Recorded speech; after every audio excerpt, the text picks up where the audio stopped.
Now, oil prices have risen as the Strait of Hormuz remains largely closed. The waterway is a vital maritime trade route. Around 20% of global supplies pass through it. Iran has threatened to target vessels linked to the U.S. and Israel. In our exclusive interview with Iran's Foreign Minister Abbas Araghchi, he said that his government wants to help draft a new protocol for the strait to allow ships to travel safely. من باز تکرار میکنم این جنگ ما نیست. I will repeat, this war is not our war. We did not start it. The United States started it and is responsible for all the consequences of this war, human and financial, whether for Iran, for the region, or for the entire world.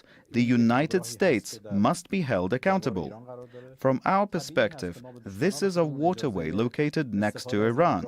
Naturally, we will not allow our enemies to use this waterway. At the same time, a war is taking place around it, and naturally, many ships and countries may not want to use this route due to insecurity.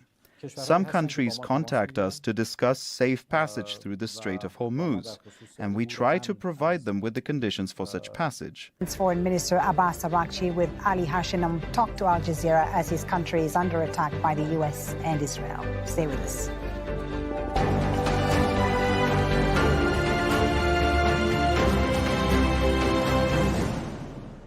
Always true. I'm Ali Hashim in Tehran, where Iran's foreign minister insists the system will hold despite the ongoing US-Israeli offensive, no matter the cost, as the region stands at a crossroads with far-reaching consequences. Stay with us as Iran's foreign minister Abbas Araghchi talks to Al Jazeera. Mr. Foreign Minister Abbas Araghchi, thanks for talking to Al Jazeera. شكرا ممنون. The first issue today is the announcement that they've assassinated Iran's Supreme National Security Council, Mr. Ali Larijani. I do not know why the Americans and the Israelis still have not understood this point. The Islamic Republic of Iran has a strong political structure with established political, economic, and social institutions. The presence or absence of a single individual does not affect this structure. Of course, individuals are influential and each person plays their role, some better, some worse, some less. But what matters is that the political system in Iran is a very solid structure. We have not had anyone more important than the leader himself, and even the leader was martyred. Yet the system continued to work and immediately provided a replacement. If anyone else is martyred, it will be the same. If the foreign minister were ever to be martyred, there would ultimately be someone else to take the position. Aren't you afraid that you might be one of the targets? Anyone could become a target. In recent days, we have seen that they have no hesitation about targeting any place. So far, 53 hospitals have been attacked, along with many schools. The Minab school, which has now become well known, where 168 students were killed, is the most famous example. But there have been others as well. Bank branches and many residential buildings have also been attacked. Political figures, civilians, scientists, and university professors have all been targeted. It is even possible that the foreign minister could be attacked. But like everyone else, we are standing firm and working for the goals and interests of our country, and we have no hesitation about giving our lives for it if necessary. You are in the middle of a war, and it's an American-Israeli war on Iran. At the same time, Iran is in a wider war. It's launching rockets towards Israel, towards American bases, and also towards neighboring countries.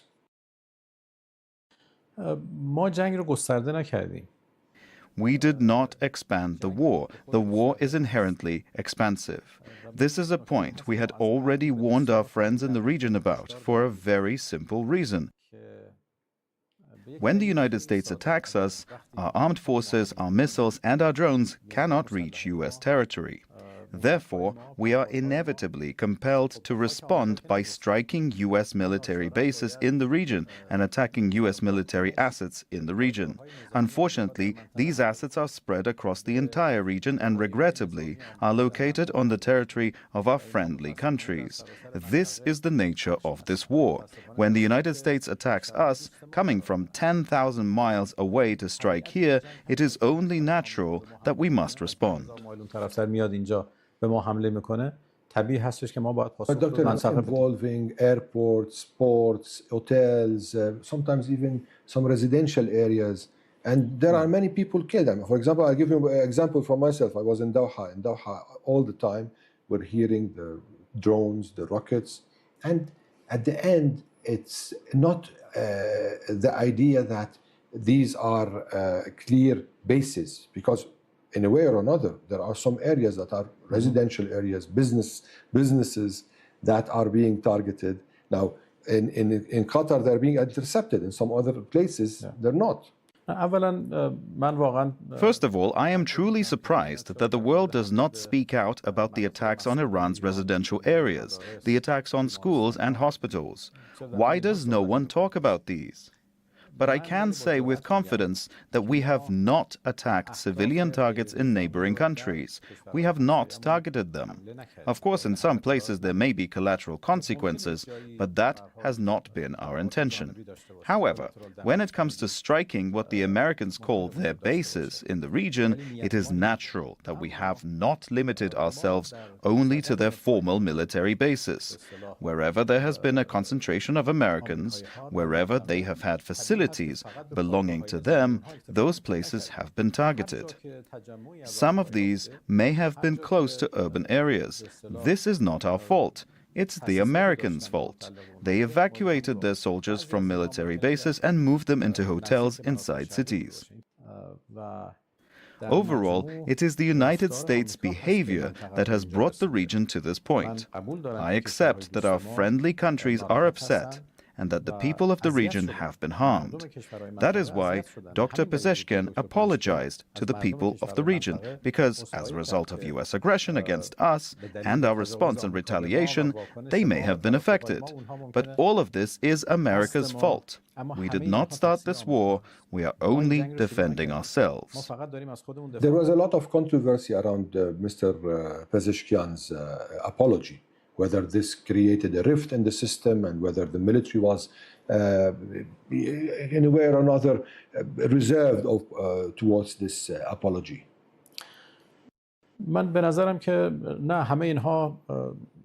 All this commotion was unnecessary. Mr. Pezeshkian spoke very clearly. First of all, in our country, apologizing is a sign of strength and honor. A person who is more powerful and more honorable does not hesitate to apologize. The apology he made was addressed to the people of the region out of respect for the difficult situation they are facing.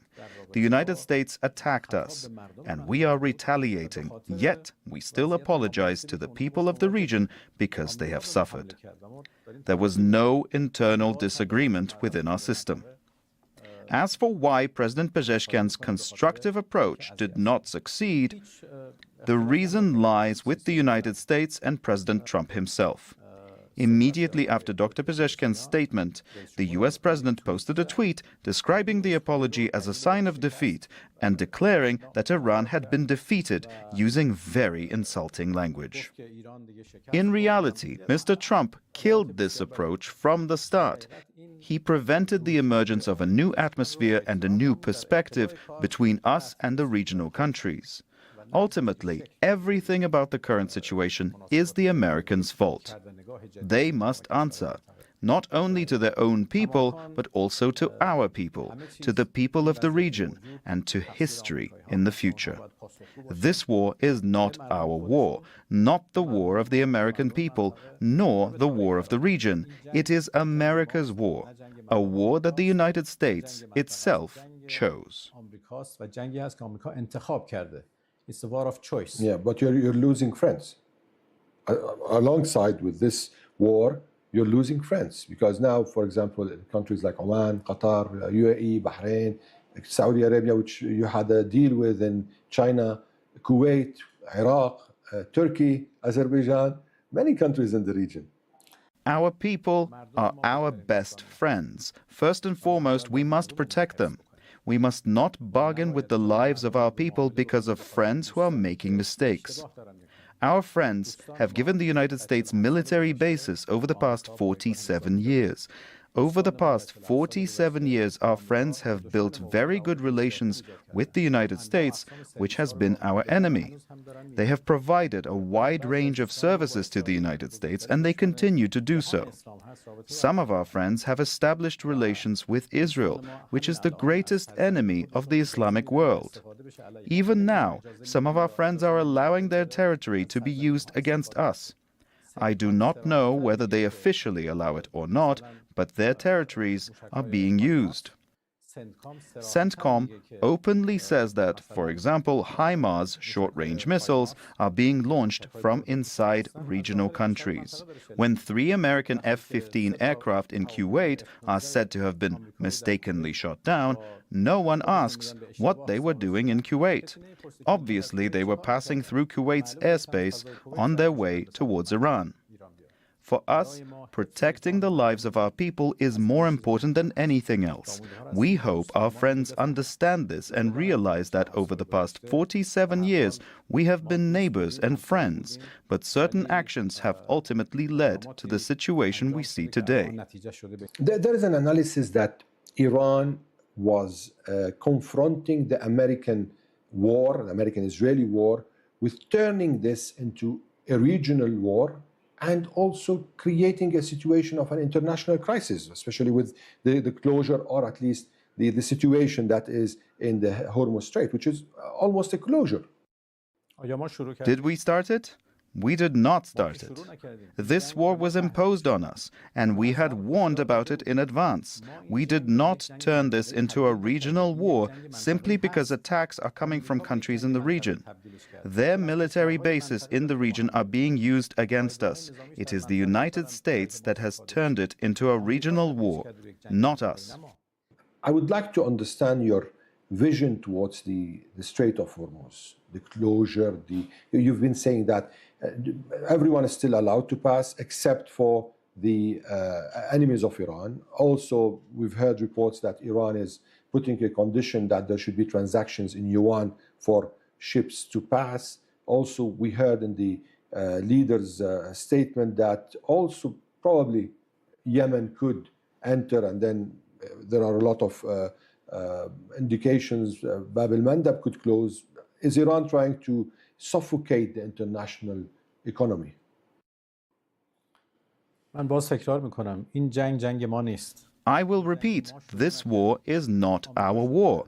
We did not start it. The United States started it and is responsible for all the consequences of this war, human and financial, whether for Iran, for the region, or for the entire world. The United States must be held accountable.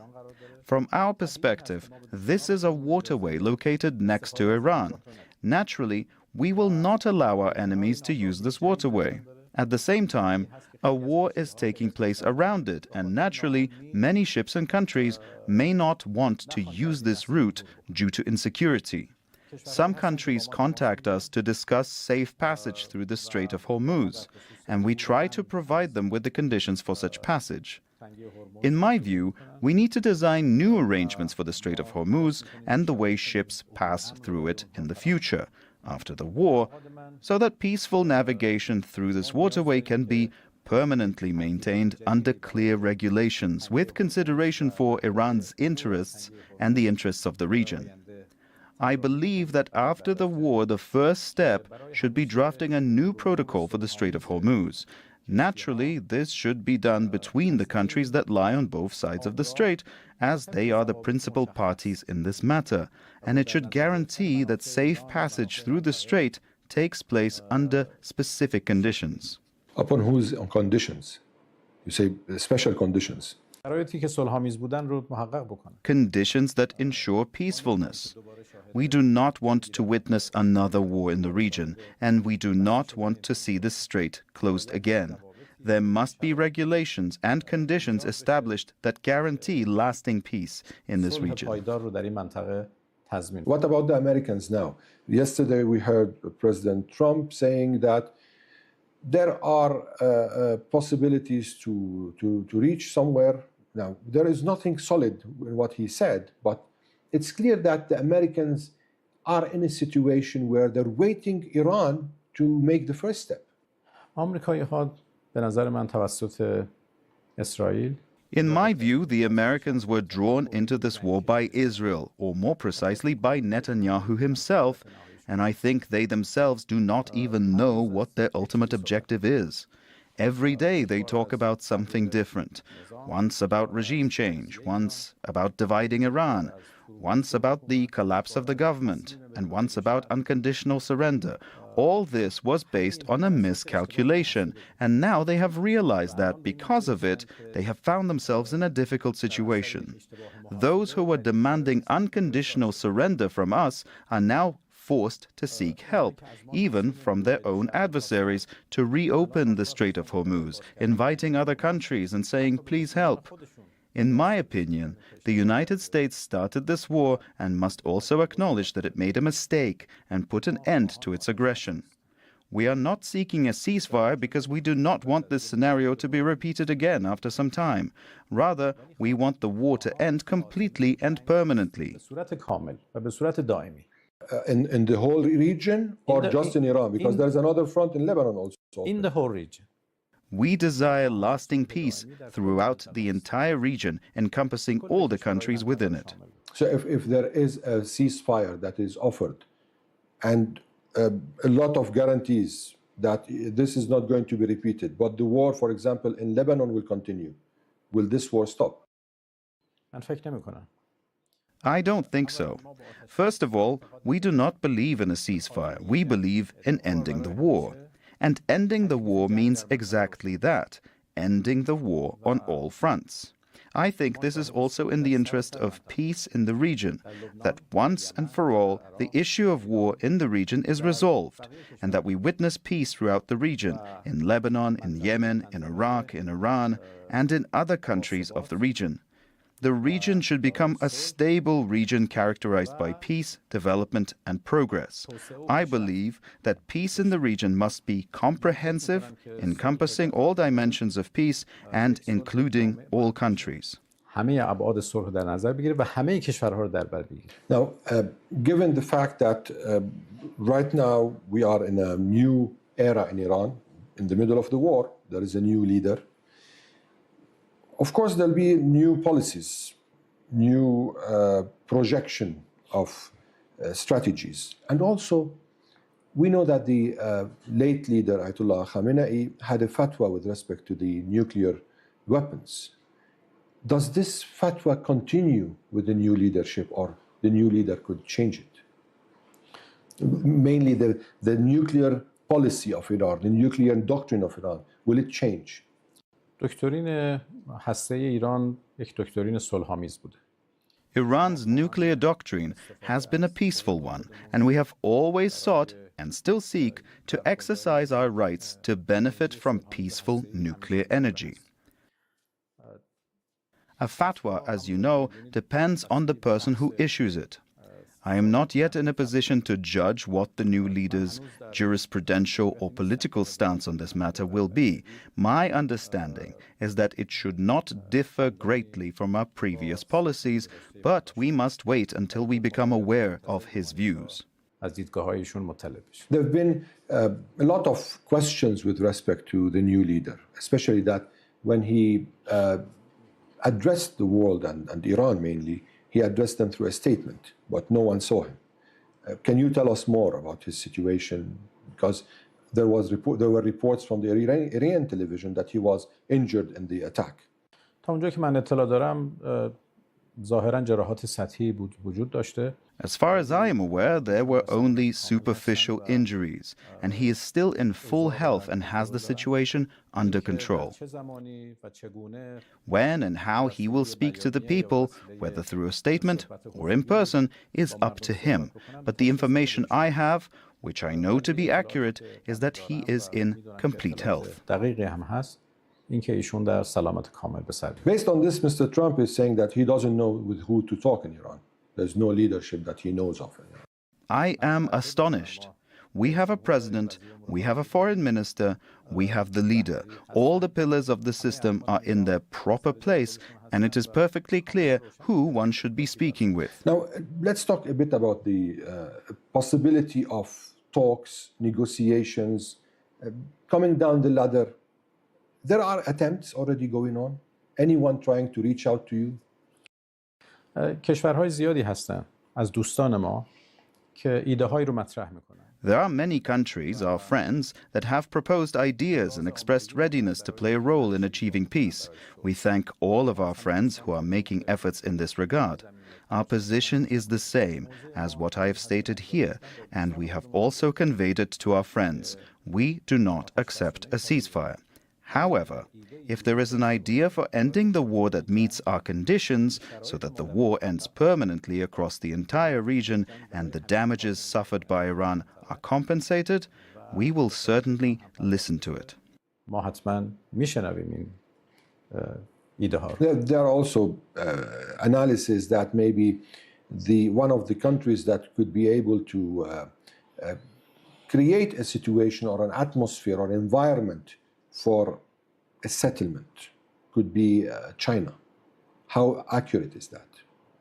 Given that Iran wants a country with a weight in the world. به نظرم کشورهای زیادی هستن که میتونن نقش رو ایفا بکنن. In my view, several countries can play this role. China is one of them. China played a positive and successful role in mediating between Iran and Saudi Arabia, and I believe that both remain committed to the agreement reached through China's mediation. China certainly has strong capacities, and alongside it, other countries also have such potential. I repeat, any idea that meets our demands and fulfills our conditions, we will listen to it.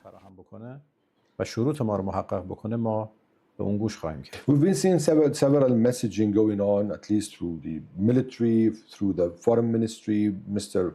Araghchi a couple of days ago in his statement.